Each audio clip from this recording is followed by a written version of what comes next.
firman-Nya Tuhan. Kiranya Roh Kudus juga mengurapi pemberitaan firman-Mu, mengurapi kami sekaliannya, supaya kami dapat memahami firman Tuhan dengan baik. Terpuji nama Tuhan, dalam nama Yesus yang hidup kami sudah berdoa, kami ucapkan syukur dan kami sambut firman Tuhan dengan sukacita. Haleluya, amin. Puji Tuhan, saya persilakan kembali duduk. Sekaliannya sidang jemaat yang dikasihi Tuhan. Puji nama Tuhan, salam sejahtera, salam persekutuan bagi kita sekaliannya jemaat Tuhan. Salam. Lebih sukacita lagi, salam. Ya puji Tuhan, kiranya segala pujian, penghormatan, pengagungan selayaknya kita persembahkan bagi Yesus, kepala gereja, mempelai pria sorga yang sungguh mengasihi kita. Ya oleh karena kasih rahmat kemurahan Tuhan, kita boleh ada sebagaimana kita ada sampai pada hari ini. Semua berkat pertolongan Tuhan, bahkan kemurahannya yang memberikan kita waktu, kesempatan untuk kita boleh terus menikmati Tuhan, menikmati hadiratnya, menikmati kasih-Nya, terlebih menikmati kebenaran-kebenaran firman-Nya. Pada malam ini di tengah-tengah ibadah kita, ibadah pendalaman Alkitab yang selalu kita tekuni setiap minggunya, kiranya terus akan membawa kita kepada kedewasaan rohani, pengertian yang terus semakin bertambah-tambah, pengenalan akan Tuhan yang terus semakin bertumbuh, hingga kita boleh semakin hari semakin dikuatkan, semakin digairahkan, bahkan dipersiapkan menjadi satu umat yang layak di hadapan Tuhan, yang pada akhirnya kita menjadi umat yang berkemenangan. Saudara yang terkasih, kita sudah belajar kitab Wahyu sampai kepada pasal yang ke-16. Wahyu pasal yang ke-16 adalah penglihatan Rasul Yohanes tentang 7 malaikat dengan 7 murka Allah yang terakhir, ataupun 7 cawan murka. Saya sudah sampaikan pada minggu yang lalu ayat pertama dengan ayatnya yang kedua. Ayat pertama itu adalah perintah, ya, kepada malaikat itu untuk menumpahkan cawan murka Allah ke atas bumi. Lalu ayatnya yang kedua, malaikat yang pertama itu menumpahkan cawannya. Ya, ketika cawan murka yang pertama ditumpahkan, maka terjadilah bisul yang jahat dan berbahaya. Ya, secara khusus itu dinyatakan ataupun ditumpahkan kepada orang-orang yang memakai tanda dari binatang itu serta yang menyembah patungnya. Saya sudah terangkan ini pada minggu yang lalu, dan malam ini kita akan melihat ayatnya yang ketiga. Setelah cawan murka yang pertama ditumpahkan tanpa selang waktu, tanpa jeda, lalu berlanjut dengan malaikat yang kedua menumpahkan cawannya. Ya, isi cawan murka itu ke atas laut. Ya, kalau cawan murka yang pertama itu ditumpahkan, katanya saudaraku, ke atas bumi, maka terjadilah ya bisul yang jahat dan berbahaya. Sudah dipahami ya minggu lalu ya? Amin. Iya. Dan itu menimpa orang-orang yang memakai tanda dari binatang yang muncul dari dalam laut itu, yaitu tandanya adalah 666, dan juga yang menyembah patungnya. Ya, ini saya sudah terangkan. Malam ini kita akan melihat ayat 3. Ayat 3, Wahyu 16 ayat 3. Demikian firman Tuhan. Ya. Dan malaikat yang kedua menumpahkan cawannya ke atas laut, maka airnya menjadi darah seperti darah orang mati, dan matilah segala yang bernyawa yang hidup di dalam laut. Iya. Nah, jadi ya, ayat 3 ini dikatakan malaikat yang kedua menumpahkan cawannya ke atas laut. Ya, ini secara khusus ke atas laut ya. Malaikat yang kedua menumpahkan cawannya ke atas laut, maka air laut berubah menjadi darah. Ya, bahkan seperti darah orang mati. Akibatnya dan matilah segala yang bernyawa yang hidup di dalam laut. Saudara bayangkan ini. Ya, ketika cawan murka ini ditumpahkan ke laut, maka laut itu berubah menjadi darah, bahkan seperti darah orang mati. Darah orang mati itu biasanya mengental, menghitam. Ya, merah menghitam begitu, saudaraku. Ya, dan matilah akibatnya, matilah segala yang bernyawa yang hidup di dalam laut. Saudara bisa bayangkan kalau air laut itu berubah, tidak lagi jernih, tidak lagi kelihatan biru kehijau-hijauan, tetapi berubah seperti darah orang mati. Dan semua yang bernyawa yang ada di dalam laut mati. Segala bentuk ikan, siput, semua mati. Ya, kalau semua yang di dalam laut, semua yang bernyawa di laut itu mati, saudara bayangkan bagaimana bau busuknya. Ya, bagaimana semua yang bernyawa di dalam laut itu, semua ikan-ikan itu mati lalu mengapung ke atas. Ya, dan itu mengeluarkan aroma yang sangat bau. Saudara bisa bayangkan kira-kira bagaimana kondisinya itu? Ya, apalagi kita yang ada di Batam ini dikelilingi laut. Ya, coba saudara bayangkan bagaimana kalau seluruh ikan-ikan yang ada di laut itu mati lalu mengapung dan mengeluarkan bau busuk yang sangat menyengat. Ya, bagaimana kondisi dunia pada saat itu? Ya, ini keadaan yang sangat mengerikan ketika cawan murka ini ditumpahkan. Saudaraku, ini cawan murka yang kedua. Nah, kalau kita mundur sedikit ke belakang, dalam Wahyu pasal yang ke-8, ketika sangkakala yang kedua ditiup. Ya, ketika sangkakala yang kedua ditiup, ada seperti gunung yang besar yang menyala dengan api, dan itu ditumpahkan, dijatuhkan ke laut. Ya, Wahyu pasal 8 mencatat sepertiga. Ya, sepertiga dari laut itu berubah menjadi darah. Ya, dan yang bernyawa di laut itu menjadi mati.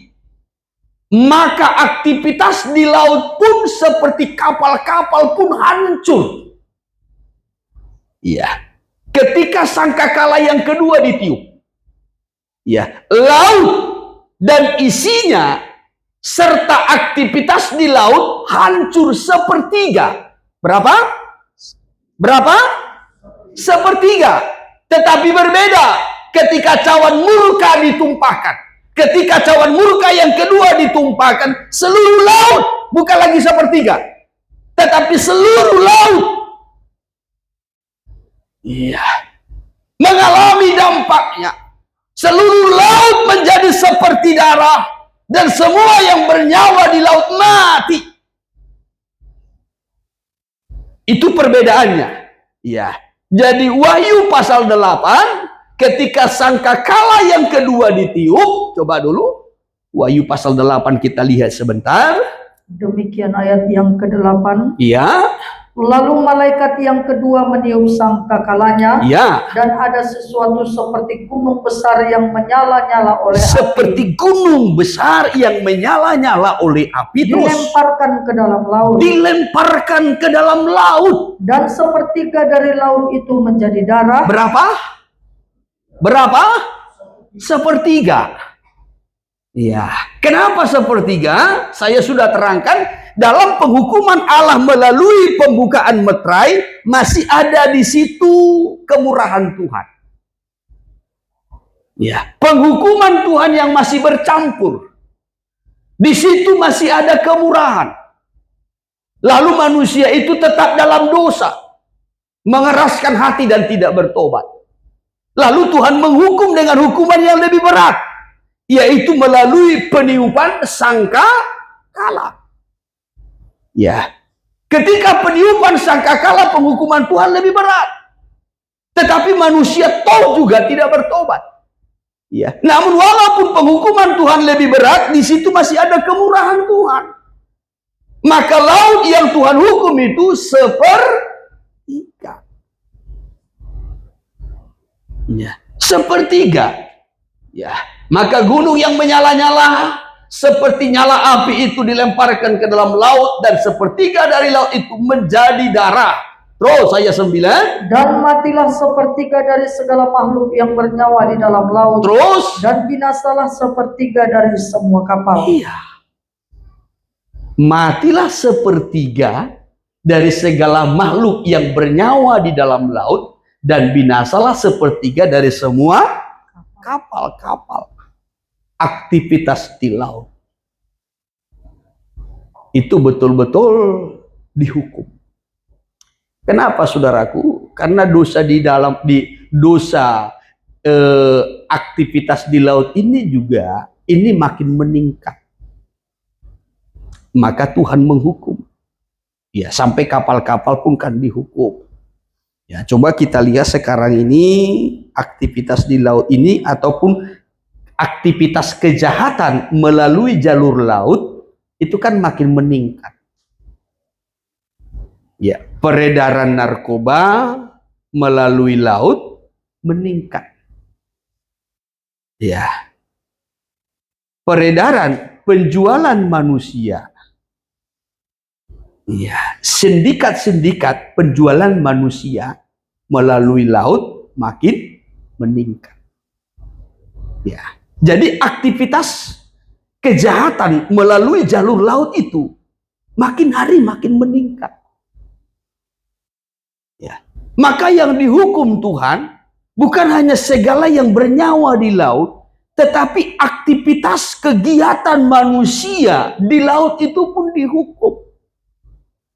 Sampai kapal-kapal pun dikatakan sepertiga dari semua kapal-kapal yang dipakai sebagai aktivitas kejahatan melakukan dosa di laut itu ini dihukum.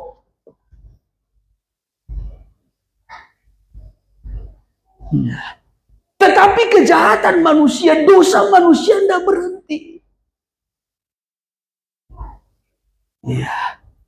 Justru manusia makin meningkat dalam dosa. Ya. Sampai nanti pada akhirnya, ya, Tuhan akan menghukum laut. Ya, ketika cawan murka yang kedua itu ditumpahkan ke atas laut, maka semua yang bernyawa di laut itu mati. Tadi saya sudah mengajak saudara membayangkan bagaimana kalau seluruh makhluk yang ada di dalam laut itu mati. Ya, semua ikan-ikan yang ada di dalam laut itu terapung naik karena mati. Laut sudah berubah menjadi darah. Bagaimana lagi orang bisa melakukan aktivitas melalui jalur laut? Orang yang di darat saja pun sudah mengalami dampak. Bagaimana bau yang sangat menyengat yang muncul dari dalam laut. Ini kalau laut kan menguap, saudaraku. Jadi tidak mungkin lagi orang melakukan aktivitas kegiatan melalui jalur laut. Ya, transportasi melalui laut tidak mungkin lagi. Ya, kenapa? Tuhan sedang murka menghukum kejahatan manusia yang berlangsung melalui jalur laut. Aktivitas-aktivitas yang dilakukan melalui jalur laut. Dan bukan hanya itu saja. Kenapa Tuhan sampai menghukum semua yang bernyawa di laut? Kalau semua yang bernyawa di laut itu sudah dihukum, tentu kebutuhan manusia, ya, tentang kekayaan dari laut itu lumpuh total. Kebutuhan manusia akan ikan, kebutuhan manusia akan kekayaan dari dalam laut ini akan lumpuh total. Kenapa Tuhan menghukumnya? Perhatikan, Tuhan mau menunjukkan dirinya sebagai Allah yang mencipta dan yang memiliki laut. Tuhan mau tunjukkan itu. Dialah Allah pencipta laut dan segala isinya. Ya, hal ini kan mengingatkan kita tentang Mazmur 95. Iya. Tentang Allah yang mencipta baik darat, gunung-gunung, laut, itu adalah ciptaannya. Ya, kenapa dinyatakan di situ tentang Allah yang mencipta? Supaya semua manusia datang sujud menyembah. Ya, Mazmur 95 saya kutip. Mazmur 95. Ya, kita boleh lihat dulu dari ayatnya yang ketiga. Demikian firman Tuhan. Ya. Sebab Tuhan adalah Allah yang besar. Tuhan adalah Allah yang besar, ya. Dan Raja yang besar mengatasi segala Allah. Dan Raja yang besar mengatasi segala Allah, segala dewa, segala Tuhan. Iya, dia adalah Raja yang besar, dia adalah Allah, dia adalah Tuhan yang besar, mengatasi segala Allah, mengatasi segala dewa, mengatasi segala Tuhan. Ya, siapapun yang dipertuan, siapapun yang didewakan di bumi ini, Allah yang kita sembah itu Tuhan Yesus Kristus namanya. Dia adalah Allah yang besar, melewati, melebihi, lebih besar dari segala sesuatunya. Amin. Karena itu terus diterangkan di sini ayat 4. Bagian bumi yang paling dalam ada di tangannya. Ada di tangannya, ada dalam kekuasaannya. Bagian-bagian bumi yang paling dalam.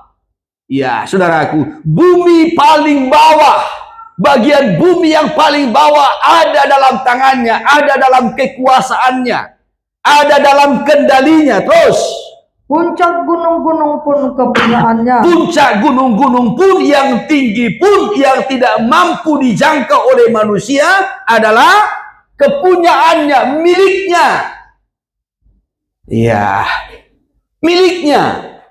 Ya. Manusia mungkin hanya bisa mendaki gunung. Itu pun yang bisa didakinya. Ya, kalau seperti Mount Everest, saudaraku, itu sangat sulit untuk dijangkau.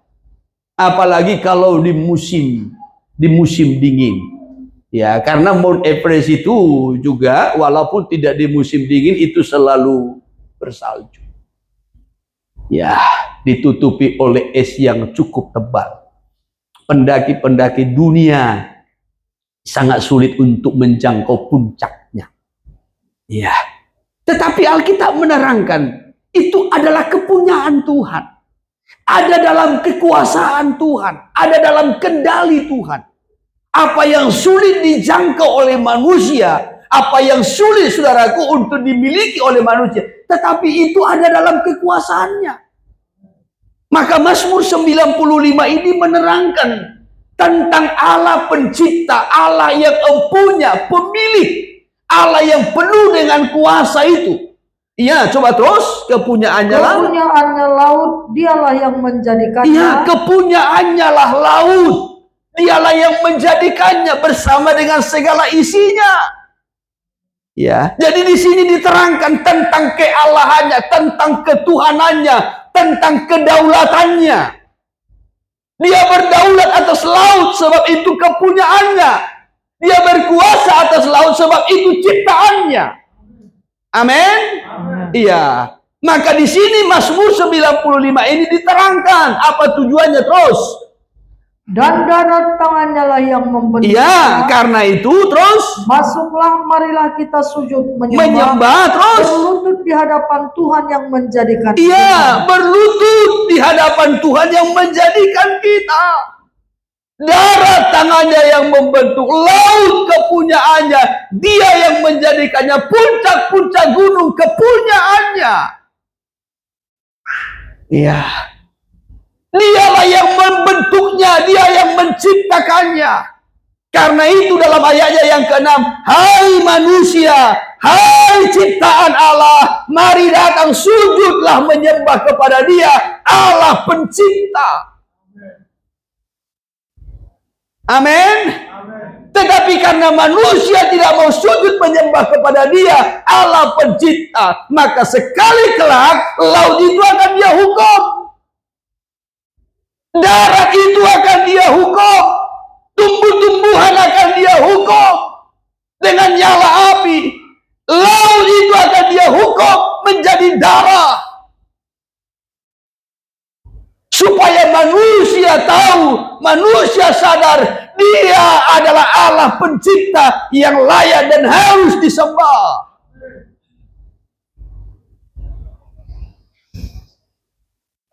Tapi karena manusia mengeraskan hati, maka Tuhan hukum. Ya, pertama-tama Tuhan menghukum dengan hukuman ringan. Ya, tetapi karena manusia terus mengeraskan hati, maka nanti pada puncaknya Tuhan hukum semua laut itu berubah menjadi darah, sehingga semua yang hidup di dalamnya menjadi mati. Iya. Jadi Mazmur 95 ini menerangkan, dia adalah Allah yang mencipta. Baik bagian bumi yang paling bawah, baik juga darat, serta laut, puncak-puncak gunung, dialah yang menjadikannya. Ayat yang ke-6, ajarkan supaya kita menyembah, berlutut di hadapan Dia, Tuhan yang menjadikan kita, yang menciptakan kita. Amin. Amin. Ya, bahkan bukan hanya menciptakan kita, tetapi memelihara kita dengan sistemnya, dengan konsep Tuhan itu sistem penggembalaan. Ayat 7. Sebab dialah Allah kita, Terus. dan kitalah umat gembalaannya, Ya. dan kawanan domba tuntunan tangannya. Maka digambarkan, dia adalah bagaikan gembala, kita ini domba-dombanya. Ini menunjukkan bentuk pemeliharaan Tuhan dan perlindungannya. Ya, tetapi ada peringatan di sini. Sekiranya hari ini kamu mendengarkan suaranya, katanya ayat 8, jangan keraskan hatimu.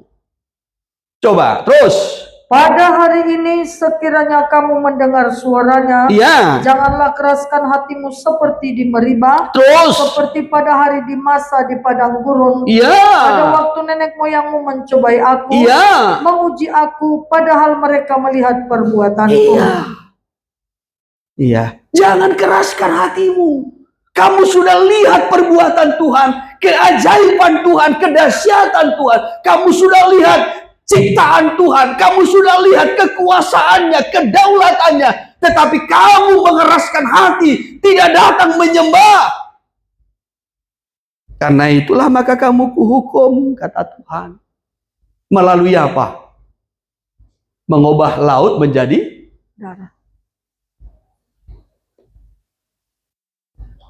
ya. Mengubah laut menjadi darah. Sebenarnya di sekup kecil Tuhan juga pernah melakukan itu ketika di Mesir. Tuhan mengubah air itu menjadi darah. Itulah tulah pertama. Kenapa Tuhan ubah air itu menjadi darah? Perhatikan. Tidak terlepas dari kekerasan hati. Ketidakpercayaan. Ya. Tuhan berkata begini kepada Firaun melalui Musa. Supaya engkau tahu, aku ini Allah. Ya. Supaya engkau tahu, aku ini adalah Allah. Jadi kenapa Tuhan mengubah air menjadi darah? Tuhan mau menyatakan dirinya, Tuhan mau menyatakan kealahannya, ketuhanannya, kedaulatannya. Allah yang harus disembah, Allah yang kepadanya Israel atau segala bangsa harus beribadah.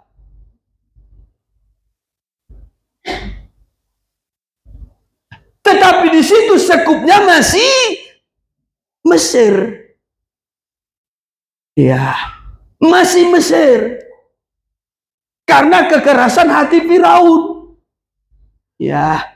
Dan juga para stafnya. Ya. Para ahli-ahli sihirnya. Yang merasa hebat. Yang merasa kuat. Merasa mampu. Merasa dewa. Ya. Karena itulah maka Tuhan menghukum. Mengubah airnya menjadi darah. Nah, kalau kita melihat sebelum air itu berubah menjadi darah, kan ada peringatan di situ. Ya, supaya engkau tahu bahwasanya aku ini Allah, kata Tuhan. Ya, Keluaran pasalnya yang ke-7, sebentar saya kutip. Keluaran pasal 7, ya, dari ayat 14 itu perikopnya, tulah pertama air menjadi darah. Saya lompat saja kepada ayatnya yang ke-16. Dan katakanlah kepadanya, Tuhan Allah orang Ibrani telah mengutus aku kepadamu untuk mengatakan, Ya. biarkanlah umatku pergi, Terus, supaya mereka beribadah kepadaku di padang gurun. iya, jadi ada kaitannya dengan ibadah, penyembahan. Amin. Iya. Nah, jadi hukuman ini ada kaitannya dengan ibadah ataupun penyembahan. Ya, coba terus. Meskipun begitu sampai sekarang engkau tidak mau Ya, mendengarkan. perhatikan ayat 17. Sebab itu Beginilah firman Tuhan. ya, Dari hal yang berikut akan engkau ketahui. dari hal yang berikut. Ya, dari hal ini, dari apa yang akan terjadi ini, ya, bahwasanya dikatakan, ya, akan kau ketahui bahwa terus bahwa akulah Tuhan. bahwa akulah Tuhan. Ya. Jadi dari peristiwa ini Tuhan mau menunjukkan dirinya bahwasanya Dia adalah Tuhan. Ya. Dari hal berikut apa yang akan terjadi ini supaya engkau ketahui bahwasanya akulah Tuhan, kata Allah. Ya, terus. Lihat, Ya. dengan tongkat yang di tanganku ini akan kupukul air yang di sungai Nil. Terus, Dan air itu akan berubah menjadi darah. air itu akan berubah menjadi darah. Ya. Apa tujuannya? Supaya engkau tahu aku ini adalah Allah. Ya, karena aku sudah berfirman, tetapi engkau tidak percaya. Aku sudah berfirman, engkau mengeraskan hati. Aku sudah berfirman melalui Musa, engkau menolak. Aku sudah berfirman, bebaskan Israel supaya mereka beribadah kepadaku, engkau mengeraskan hati. Maka melalui tanda ini, melalui peristiwa ini, aku akan tunjukkan dan engkau akan mengetahui bahwasanya aku adalah Allah. Kenapa Tuhan mengubah air itu menjadi darah? Karena Firaun mengeraskan hati, menolak, ya, kealahan Tuhan. Menolak Dia sebagai Allah.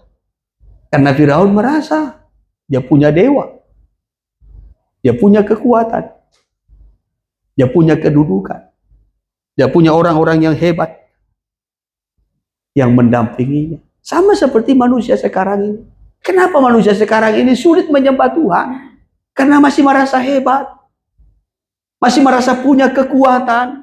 Apakah materinya kekuatannya, apakah kepintarannya kekuatannya, apakah tenaganya, saudaraku? Ya, apakah orang-orang yang membackup-nya, yang mendampinginya, yang menyertainya? Ya, itu yang membuat manusia itu sulit menyembah. Karena masih merasa hebat, masih merasa kuat, masih merasa mampu. Ya, sehingga mengeraskan hati. Ya, hal inilah yang mau diperlihatkan Tuhan kepada Firaun. Ya, supaya engkau mengetahui bahwasanya aku adalah Tuhan, aku adalah Allah. Aku akan memukul sungai Nil dan air itu akan berubah menjadi darah. Coba terus 18. Dan ikan yang dalam sungai Nil akan mati, sehingga sungai Nil akan berbau busuk. Terus, maka orang Mesir akan segan meminum air dari sungai Nil ini. Maka orang akan segan minum dari sungai Nil. Iya. Jadi itu yang terjadi juga ketika Tuhan menghukum melalui peniupan sangkakala. Peniupan sangkakala yang kedua, Yang dihukum itu adalah laut. Sepertiga dari laut menjadi darah. Semua yang bernyawa di laut, sepertiga yang bernyawa di laut mati. Sepertiga kapal-kapal hancur. Ya, demikian juga ketika ditiup sangkakala yang ketiga. Ketika sangkakala yang ketiga ditiup, maka semua sumber-sumber air, sungai-sungai, ya, kolam, danau yang menjadi sumber air minum bagi manusia nanti juga akan berubah menjadi darah, dihukum. Ya. Tetapi manusia tidak bertobat. Maka nanti puncaknya adalah penumpahan cawan murka. Ketika cawan murka yang kedua ditumpahkan, semua laut tidak lagi sepertiga. Ketika cawan murka yang ketiga ditumpahkan, tidak lagi sepertiga sungai-sungai, tapi semua. Itu pada puncaknya. Iya. Jadi ketika Tuhan menghukum sungai Nil yang menjadi sumber penghasilan, sumber air minum, kebanggaan daripada Mesir. Ya, ini masih penghukuman ringan. Ya. Karena ada beberapa orang yang mengeraskan hati, Firaun dan para orang-orangnya. Karena orang-orang yang mengeraskan hati inilah maka Tuhan menghukumnya, menghukum air itu berubah menjadi darah. Maka tidak bisa diminum airnya, ikan-ikannya mati. Orang yang menggantungkan hidupnya, penghasilannya dari sungai Nil, akan mengalami dampak yang besar. Kerugian yang besar. Kenapa? Menolak kealahan. Menolak kekuasaannya. Mengeraskan hati. Dan ingat, apa yang sudah Tuhan rencanakan, yang Tuhan sudah firmankan, yang sudah dinubuatkan dalam kitab Wahyu, baik itu peniupan sangkakala yang kedua, ketiga, baik cawan murka yang kedua dan ketiga, soal darah, itu akan tergenapi. Ya, sekali lagi, itu akan tergenapi. Apa yang Tuhan sudah rencanakan itu pasti akan terjadi. Haleluya. Haleluya. Maka segala yang indah, yang baik yang Tuhan rencanakan untuk hidup kita orang-orang percaya juga itu akan digenapi. Ya, kalau penghukumannya digenapi, maka janjinya juga untuk orang-orang percaya pasti akan Ya, satu ayat saya kutip sebentar, kita Yesaya pasal yang ke-14 ayat 24. Demikian. Yesaya pasal 14 ayat 24. Ya. Tuhan semesta alam telah bersumpah firman-Nya. Ya. Sesungguhnya seperti yang kumaksud. Seperti yang kumaksud. Demikianlah akan terjadi. Akan terjadi.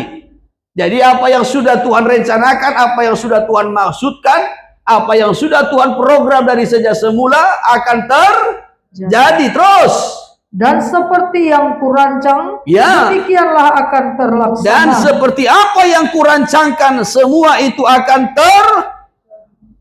terlaksana, akan terjadi. Ya, maka Tuhan yang telah merencanakan yang indah dalam hidup kita pasti akan terjadi. Sepanjang kita tidak berubah. Rancanganku bagimu bukan rancangan kecelakaan, tetapi rancangan damai, yang membawa masa depanmu kepada masa depan yang penuh dengan. Sepanjang kita tidak berubah, sepanjang kita tidak bergeser dari kebenaran, maka apa yang Tuhan rencanakan itu, apa yang Tuhan program untuk hidup kita, untuk masa depan kita itu akan Tuhan laksanakan, itu akan Tuhan genapi. Tapi ingat, jangan berubah, jangan bergeser dari kebenaran.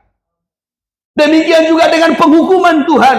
Penghukuman yang Tuhan sudah rencanakan untuk manusia yang berdosa, yang tetap dalam kekerasan hati, itu akan terlaksana.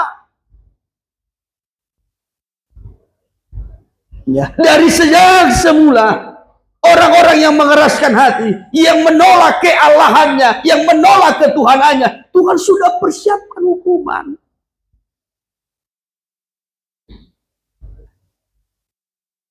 Hukuman yang sama, tulah pertama di Mesir, ini juga akan berlangsung nanti ketika peniupan sangkakala yang kedua dan ketiga. Demikian juga ketika cawan murka yang kedua, yang ketiga juga ditumpahkan. Tapi penghukuman yang lebih berat sampai kepada puncaknya penghukuman yang terakhir cawan murka itu.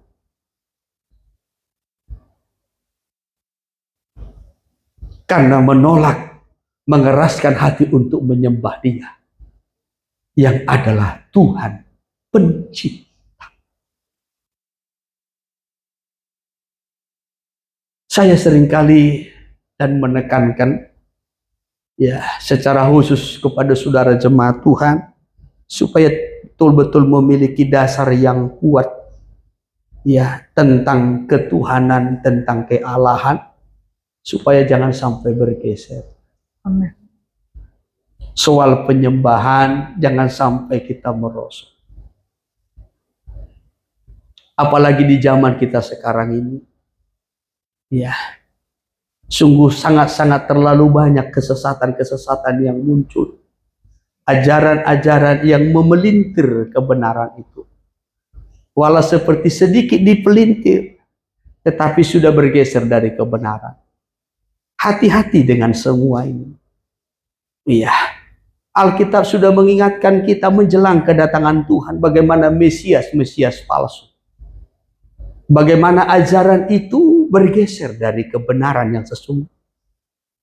Ya, kalau kita melihat kadangkala nama Yesus pun dipertentangkan.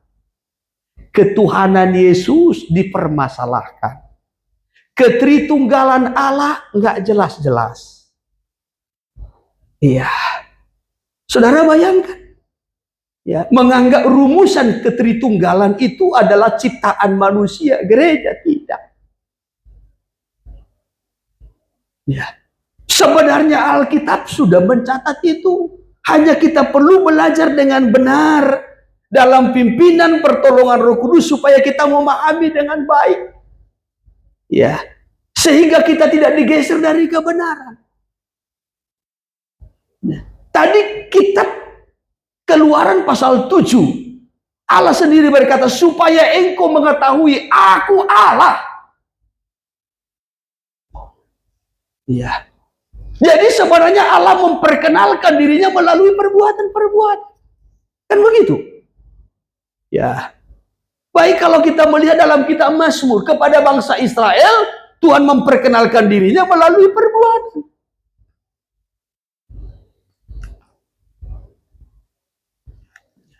Dia perkenalkan dirinya melalui perbuatannya. Maka bangsa Israel menyebutkan Allah itu sesuai dengan perbuatannya.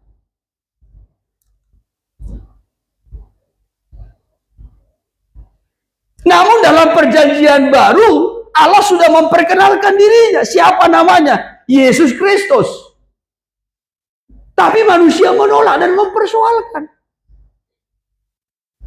Iya. Kadang-kala manusia, ajaran-ajaran sekarang berkata, ya Yesus anak Allah, bukan Allah. Ya. Bapa dengan Yesus itu tidak sejajar. Tidak setara. Waduh. Ini orang-orang yang belajar Alkitab tetapi enggak lulus-lulus. Makin banyak belajar Alkitab makin sesat, makin bodoh. Saya kadang-kala bingung melihat. Ya. Alkitab begitu jelas. Tetapi justru makin lama, makin banyak belajar, makin tahu ayat, bukan justru makin jelas. Saya harap jemaat Tuhan pahami dengan baik. Amin. Firman yang saudara dengar catat dengan baik. Supaya kalaupun saudara mendengar ya ajaran-ajaran yang menyimpang atau yang dipelintir, saudara tidak ragu tentang ketuhanan Yesus. Amin. Amin. Amin. Ya, ketika Tuhan mengutus Musa untuk membebaskan bangsa Israel dari Mesir, dari perbudakan, Musa ragu. Ya, apakah aku diterima oleh bangsa Israel atau tidak? Apakah bangsa Israel itu yakin kalau aku ini diutus Tuhan? Aku ini gembala yang diutus Tuhan atau tidak? Maka Musa bertanya, Tuhan, kalau bangsa itu nanti bertanya soal namamu, siapa namamu? Tuhan hanya berkata, aku adalah aku. Iya. Dalam terjemahan lain itu dikatakan, aku sudah ada dan aku akan ada. Dengan kata lain, aku adalah Alfa dan Omega. Itu sebenarnya. Iya. Saya kutip sebentar kitab Keluaran dulu.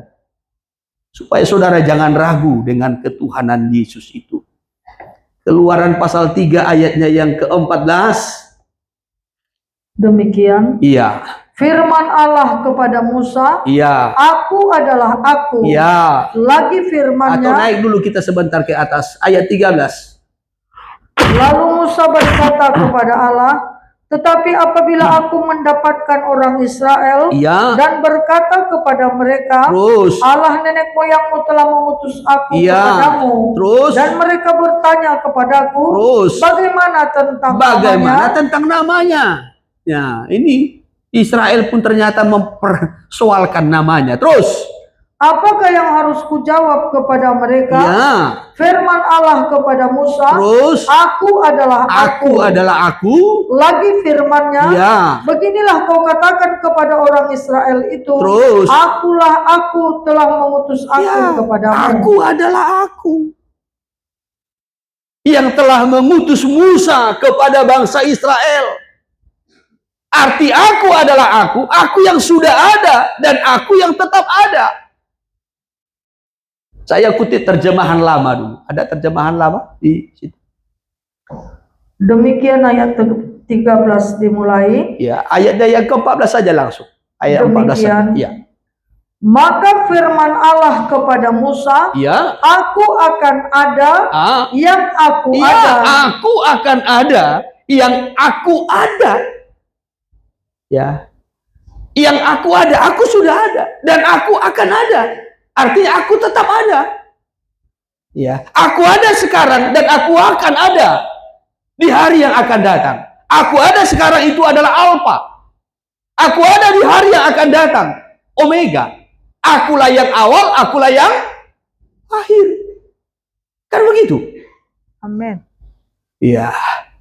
Nah, aku akan ada yang aku ada dan lagi firman-Nya, demikian hendaklah kau katakan kepada Bani Israel bahwa aku ada telah menyuruh kandaku mendapatkan kamu. Ya, Dia Allah yang sudah ada dan yang akan ada telah menyuruh Musa untuk datang kepada Israel, membebaskan Israel. Ada bahasa daerah? Ya. Batak Toba. Iya, kalau saudara mengerti bahasa Batak Toba. Ya. Ayat 14. Iya, dunginin nade batama. Dunginin nade batama tu si Musa. Ya. Au nuaeng au sogon. Au nuaeng au. Aku sekarang, aku besok. Aku sekarang, aku yang akan datang. Sekarang yang sudah ada Alfa, yang akan datang Omega. Itu toh? Amin. Ya. Jadi di sini Allah tidak menyebutkan siapa namanya. Ketika Musa bertanya, Tuhan siapa namamu?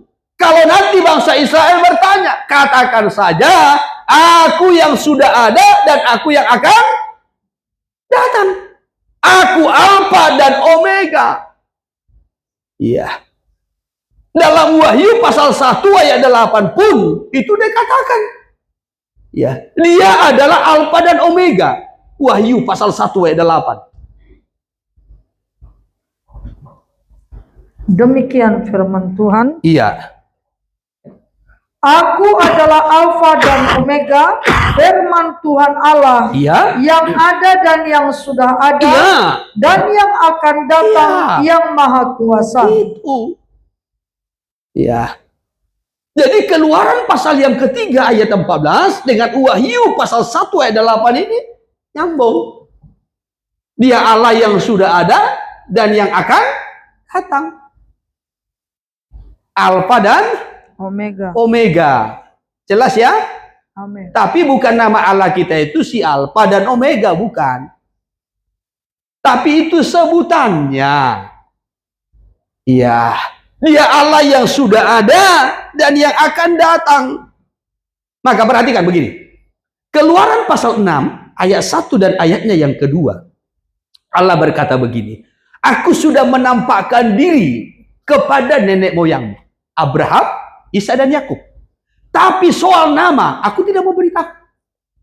Kalau aku adalah Tuhan, Yahweh, ya, aku tidak memberitahukan namaku. Aku tidak menyebutkan namaku.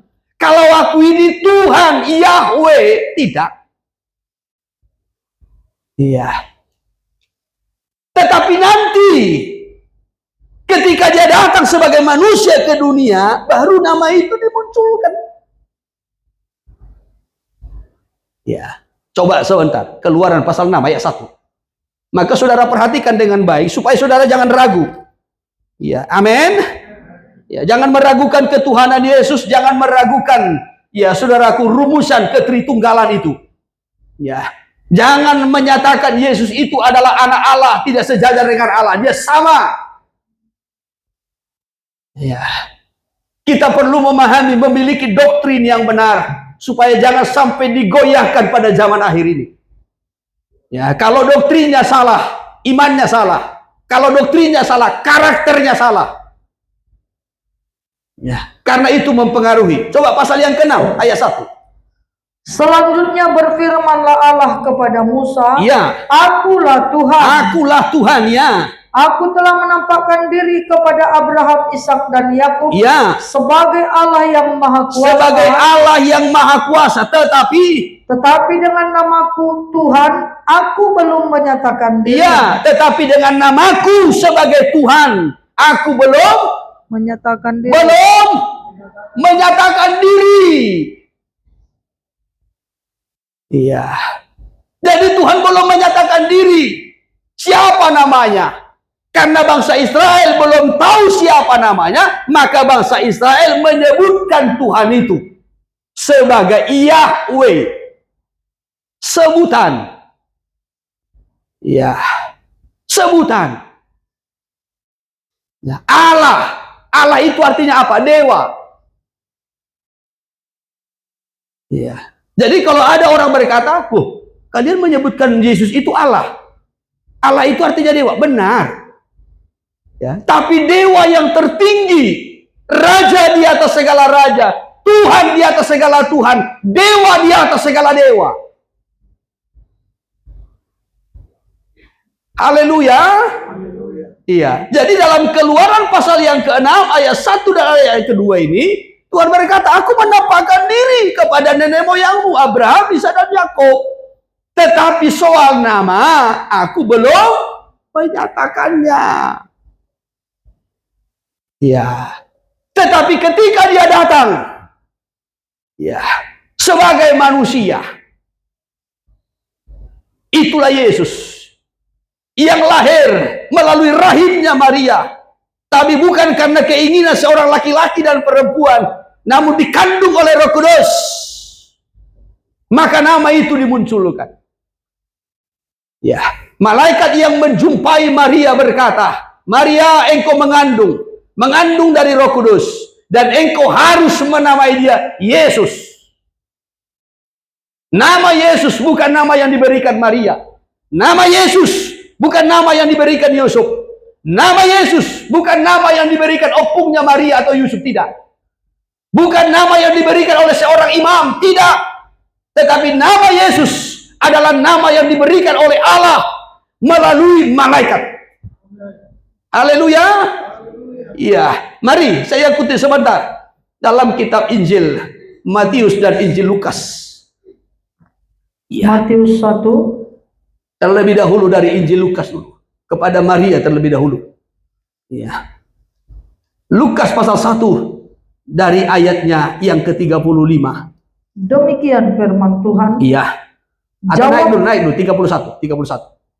Sesungguhnya engkau akan mengandung dan akan melahirkan seorang anak laki-laki, Iya. dan hendaklah engkau menamai dia Yesus. Siapa namanya? Yesus. Siapa namanya? Siapa yang memberi nama ini?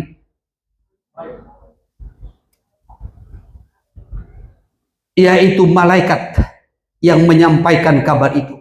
Saudara perhatikan ayat 26. Dalam bulan yang ke-6 Allah menyuruh malaikat Gabriel pergi ke sebuah kota di Galilea bernama Nazaret, kepada seorang perawan yang bertunangan dengan seorang bernama Yusuf dari keluarga Daud. Nama perawan itu Maria. Ya, siapa yang menyampaikan ini? Malaikat Gabriel. Iya, siapa yang menyuruhnya? Allah. Jelas ya? Amin. Maka malaikat ini berkata kepada Maria, sesungguhnya engkau akan mengandung dan akan melahirkan seorang anak laki-laki, dan hendaklah engkau menamai dia Yesus. Ia akan menjadi besar. Perhatikan. Ia akan menjadi besar dan akan disebut anak Allah yang maha tinggi. Disebut Anak Allah yang maha. Jadi Yesus itu dikatakan anak Allah sebagai sebutan. Cukup jelas? Dia disebut. Diapain? Disebut. Disebut sebagai apa? Anak Allah yang maha tinggi. Jadi Yesus itu dikatakan anak Allah yang maha tinggi sebagai sebutan. Sebagai sebutan. Ya, jadi jangan karena dikatakan anak Allah maka dia tidak sejajar dengan Bapa. Ya, Bapa dengan anak kan gak sejajar. Jangan pakai konsep logika pikiran manusiawi. Anak Allah yang maha tinggi ini adalah sebutan. Ya, nanti saya kasih tunjuk ayatnya. Ya, bagaimana Yesus itu adalah satu dengan Bapa. Bagaimana ketritunggalan itu? Supaya doktrin kita jangan keliru. Haleluya. Ya, supaya kita betul-betul menyembah Dia dengan benar dalam roh dan kebenaran. Ada gairah semangat menyembah. Jangan sampai saudara yang nanti dibingungkan oleh doktrin-doktrin yang saudara dengar, ya saudaraku, doktrin-doktrin yang tidak jelas membuat gairah saudara menyembah beribadah menjadi hilang. Tetapi biarlah melalui pengertian yang tepat dan benar, semangat kita menyembah, semangat kita melayani Dia semakin bertumbuh. Amin. Haleluya. Haleluya. Ya, jadi kepada Maria dikatakan engkau harus menamai dia Yesus. Yesus. Sekarang Matius pasal 1. Matius pasal 1. Ya. Mari kita lihat dulu ayatnya yang ke-20. Matius pasal 1 ayat 20. Demikian firman Tuhan. Iya. Tetapi ketika ia mempertimbangkan maksud itu, Iya. malaikat Tuhan nampak kepadanya dalam mimpi Iya. dan berkata, Iya. Yusuf anak Daud, Iya. janganlah engkau takut mengambil Maria sebagai Jangan istrimu, takut mengambil Maria sebagai istri. sebab anak yang di dalam kandungannya adalah dari Roh Kudus. Iya, anak dari kandungannya dari Roh Kudus, bukan hasil perselingkuhan. Iya, tapi itu dari Roh Kudus. Roh Kudus yang mengandung melalui rahimnya Maria. Terus ia akan melahirkan anak laki-laki, iya, dan engkau akan menamakan dia Yesus. sama toh? Ya, malaikat itu berkata kepada Maria dan kepada Yusuf dengan perkataan yang sama, memberikan nama yang sama. Ya, dan itu bukan dari malaikat, tetapi dari Allah. Ya, itu dari Allah. Ya. Maka sekarang kita perhatikan Injil Yohanes pasal 17. Yohanes pasal 17 dari ayatnya yang ke-11. Apa kata Yesus? Firman Tuhan. Iya, ketika Yesus berdoa, ya, untuk murid-muridnya, apa yang dikatakan soal nama itu? Dan aku tidak ada lagi di dalam dunia, tetapi tetapi mereka masih ada di dalam ya, dunia. Bapa, aku tidak lagi ada dalam dunia, tapi murid-muridku, orang-orang yang engkau percayakan kepadaku, mereka masih ada dalam dunia. Terus, dan aku datang kepadamu ya Bapa yang kudus. ya, Peliharalah mereka dalam peliharalah mereka, orang-orang percaya itu, murid-muridku dalam namamu. Yesus berkata, Bapa, peliharalah mereka, orang percaya itu dalam namamu. Ya, terus. Yaitu namamu yang telah engkau berikan kepadaku. Namamu yang telah engkau berikan kepadaku. Siapa namanya tadi? Yesus. Yesus. Ya, itu nama yang diberi. Disampaikan melalui malaikat Gabriel. Engkau harus menamai dia Yesus Kristus. Ya, nama itu nama Bapa. Diberikan kepada Yesus. Karena Yesus itu juga adalah Allah. Iya.